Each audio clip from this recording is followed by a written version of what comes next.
Okay, so talking about nutrition and fitting in nutrition when you're busy, and I asked the question, what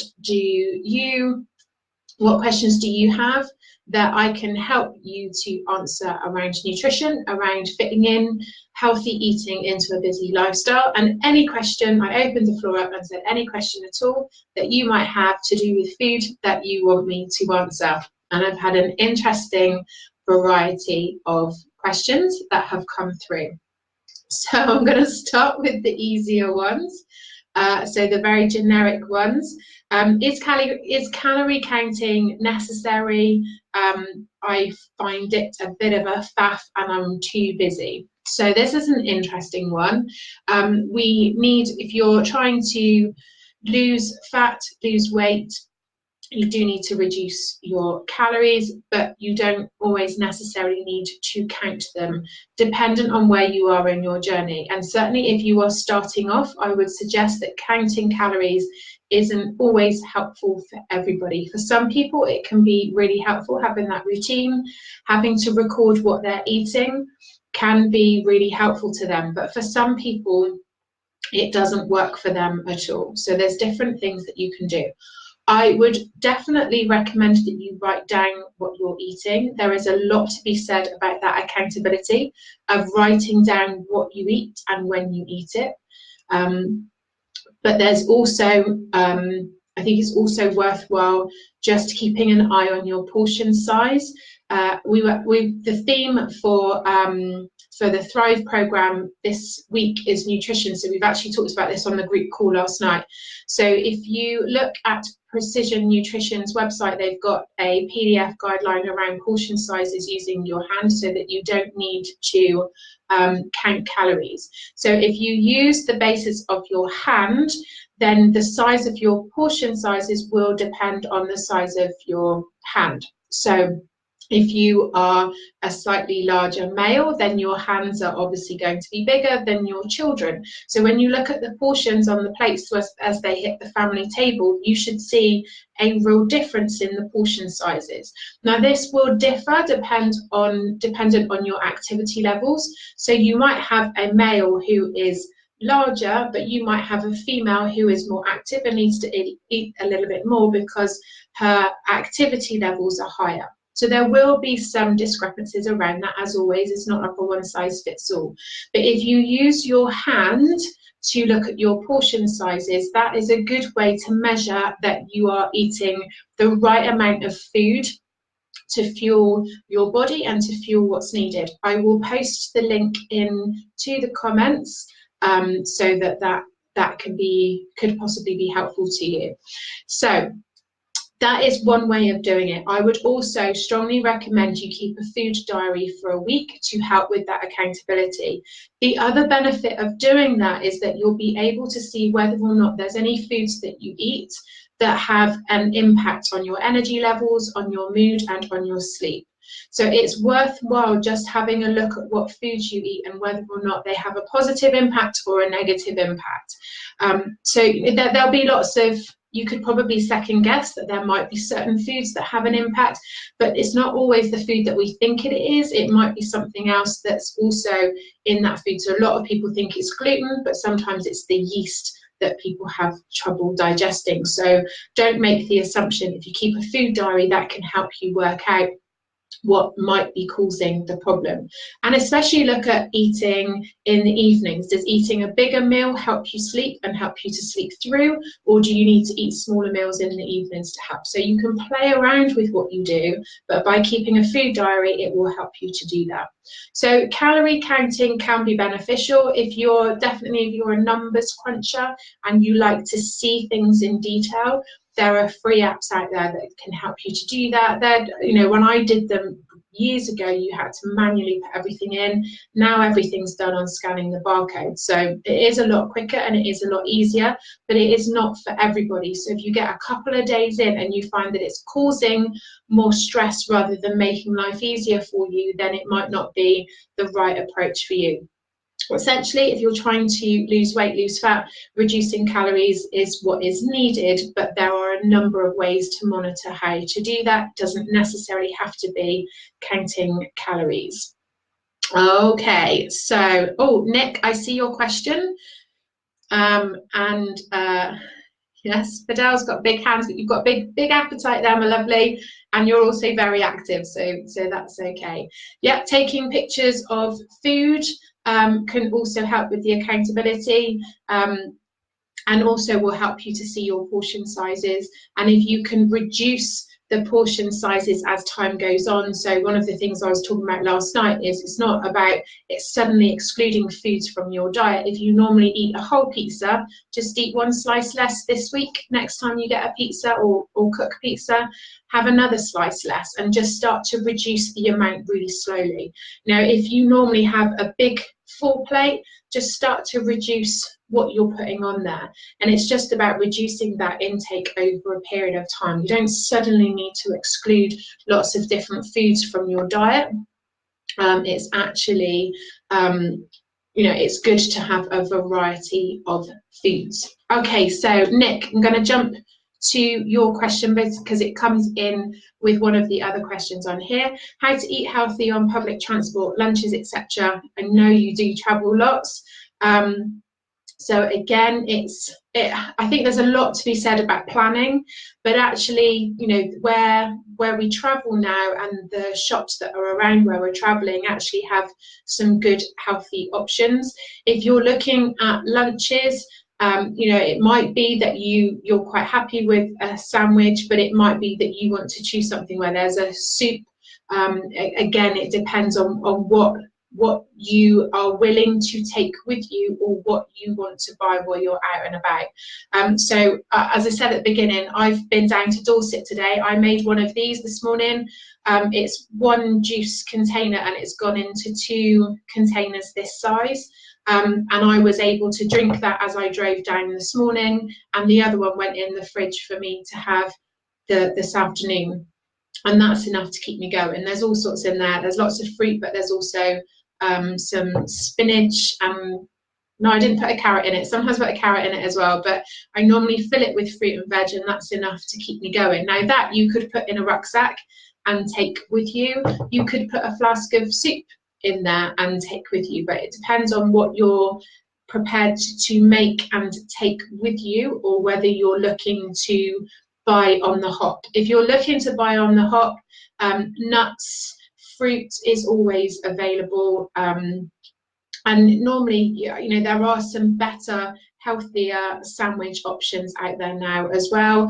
Or you can get packets of meat if you eat meat, packets of meat, or hummus, and you can get packets of chopped veg. My recommendation would be that you plan and prepare and you take stuff with you, so that you're not dependent on what's available in the shops. And also from a budget perspective, if you can plan and prepare and take the food with you, you're not going to be paying over the top for convenience food in when you're traveling, especially service stations, the worst. So I would say, if you can, plan and prepare and take something with you rather than be reliant. I think you're probably quite lucky. You probably get offered lunch at your food. Because I asked to see, so I was offered to stay for lunch today. I asked to see the menu. Or I asked to see what the food options were likely to be before I went. It sounds a little bit diva-ish, doesn't it? But what it does is it then gives me the option. If I know there's not foods there that I would want to choose, then I can pre-pack something and take with me. And you can make a Tupperware of salad or the options that you prefer to eat and take with you, and just make up the night before. You're welcome. I look forward to some food pics while you're out and about traveling.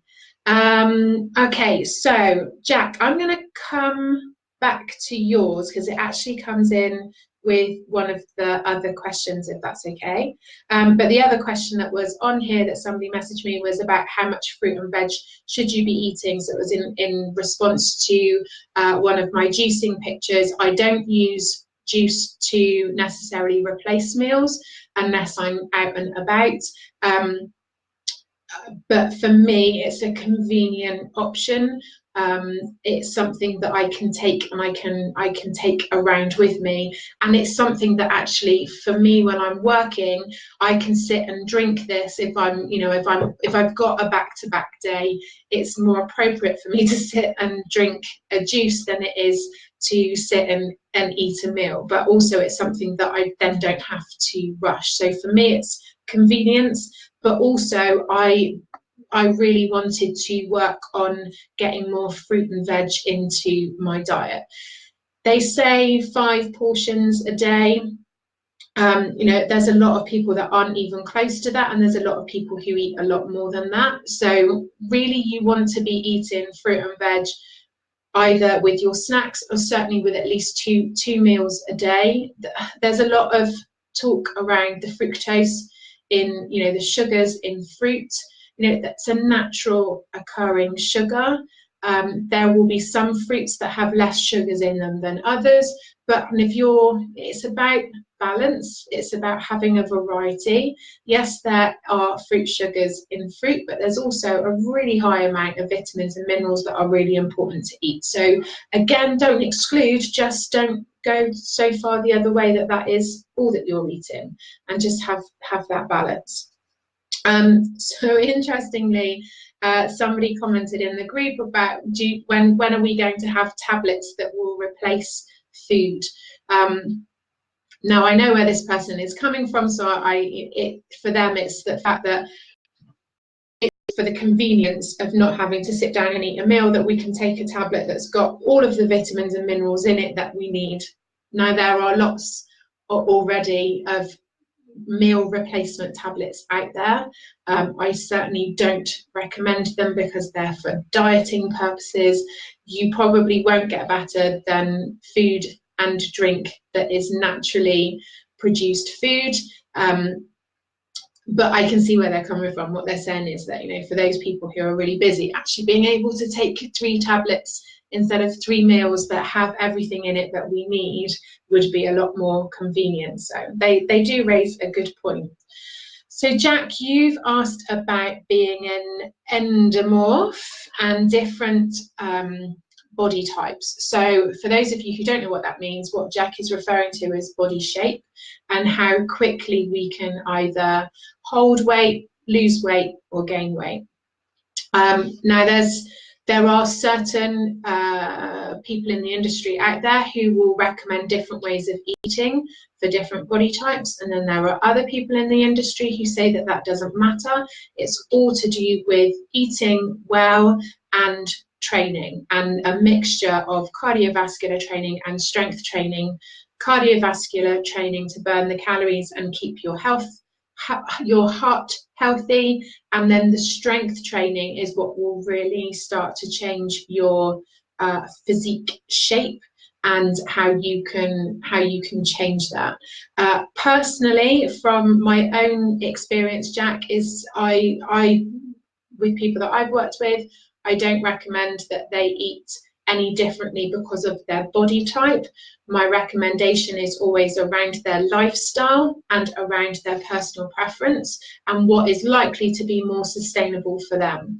So I wouldn't write a plan, or I wouldn't discuss options around a body type. I would ask more around lifestyle, what activities they enjoy doing, what their personal preferences would be, because that is what is more likely to make the lifestyle changes sustainable rather than something for a particular body type. There is research out there that would suggest that your body type would suit, or a particular diet or a particular type of training would suit your body type.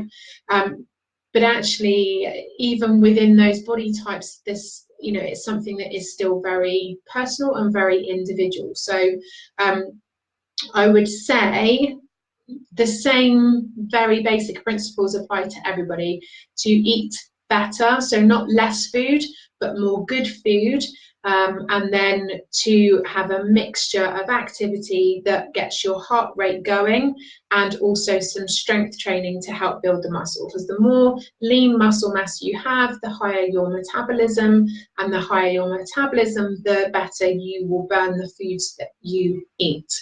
So that moves quite nicely on to the other question that came through, that was, if I have a fast metabolism, do I still need to worry about what I eat, or can I eat what I want?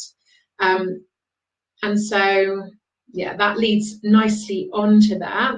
Now, if you have a fast metabolism, so if you've got a high amount of lean muscle, so if your percentage of lean muscle is high, then your metabolism will be higher. So you'll burn food a lot quicker, which means that you'll be able to either maintain your body weight or lose body weight quicker.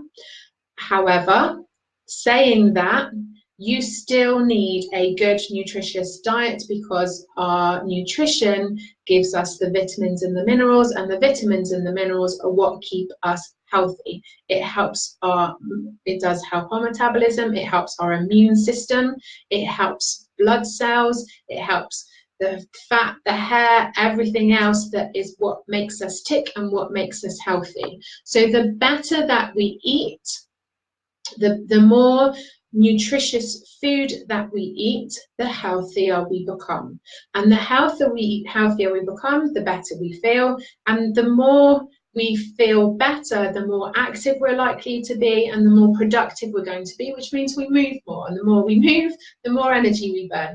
And then the cycle continues. So it really is about making sure that you have that variety of food. We were talking about eating the rainbow last night, around having that variety of foods with all of your vitamins and all of your minerals in, because they all serve a purpose. So they all serve a purpose on their own, and they also serve a purpose by working together. So it's really important that you have that real combination and a real variety in what you eat during the day to make sure that all of that happens. So if you are coming down with a cold, the minute somebody in the office coughs and your immune system is not doing what it should be doing, then just increasing your variety of food and eating better can really help that. So it's about thinking long term as well. You don't get to change over, you don't get a new body at the age of 50 and a fresh start with a new one. This is the only one you're getting, so you've got to look after it. So the better we eat, the more we can, the healthier we are. And the healthier we are physically, we know that people mentally feel a lot better when they look after themselves physically as well. It is connected.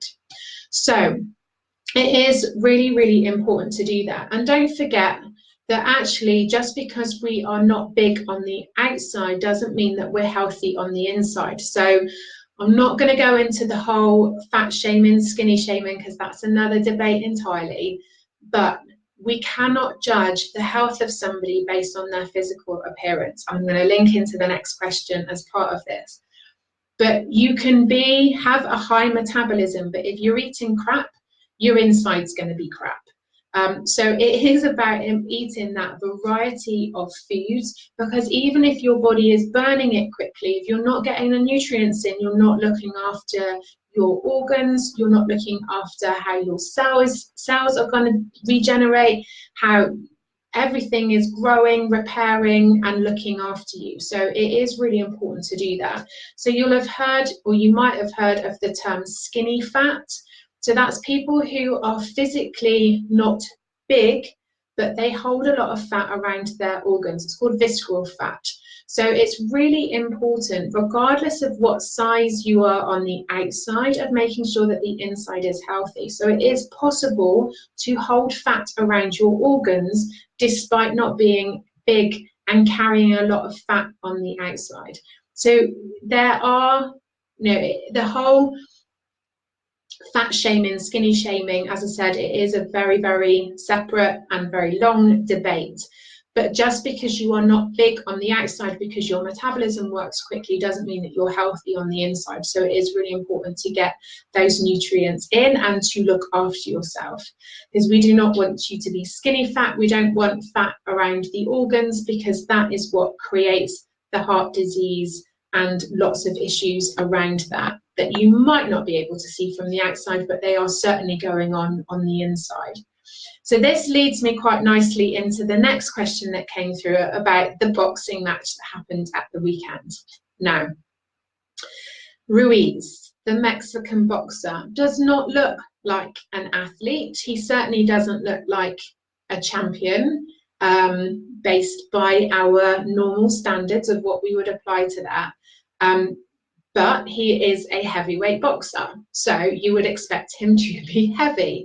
Now, interestingly enough, there's been a lot of what could be classified as fat shaming over his win. And it's been very interesting to watch how the media have portrayed it, but also comments around that, around his physical size and how he looks. So even though he is larger, he doesn't look like a picture of health. However, looking at his training videos, there is no denial that that man is fit and athletic. If you've seen any of his videos training, you can see that actually, from a cardiovascular fitness point of view, that man is able to hold it down. And that's why he's managed to get so many rounds in, and why he's managed to win. Conspiracy theories aside. So we can look at people and we can look at their size, but again, we can't judge health and fitness by what people look like externally. So you look at Ruiz, and you can't judge his athleticism based on that. If you look at Eddie Hall, who world's strongest man, he has lost quite a bit of weight recently, but even when he was at his largest, his body fat percentage was still very low, because he had a big percentage of lean muscle mass, but he had a good power belly as well, which made him look a lot bigger. So I think we're very quick to judge what we feel people's physical fitness or their health based on what they look like, and it actually is often not a reflection of what is going on the inside. So with heavyweight, but whether it's boxers or weightlifters, there's no weighing in for a weight category, so they don't have to diet to make a certain weight. Now, you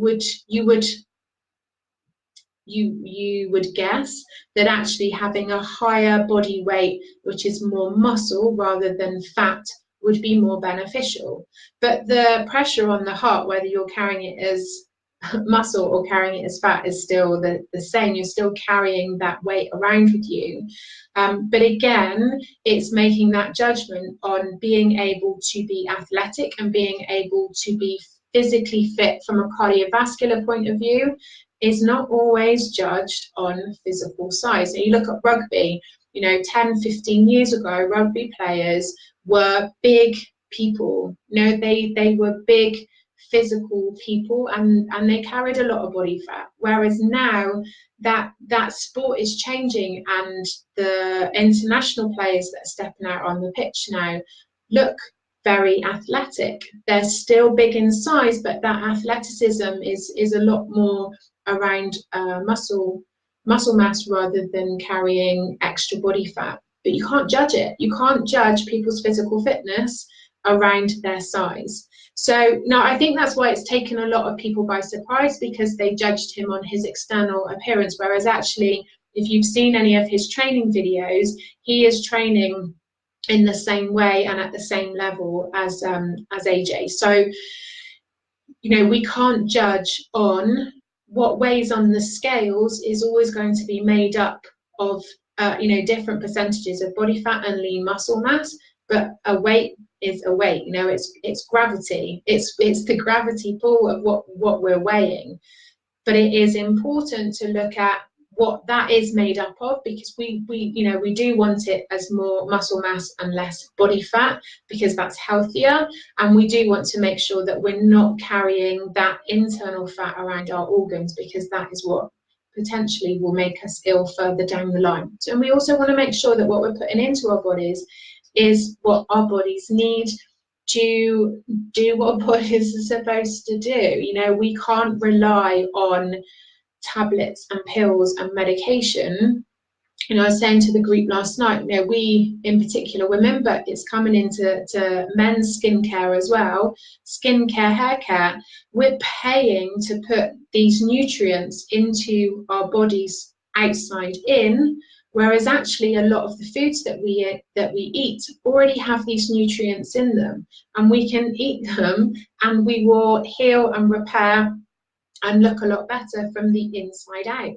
You know, just by drinking more water, hydration, and the nutrients in fruit and veg that we eat, and proteins will all have an impact on that. So, you know, look at what you're paying to add in, and actually just look at how you could eat that in a nice meal and take those nutrients in a different way. So thank you very much for joining me.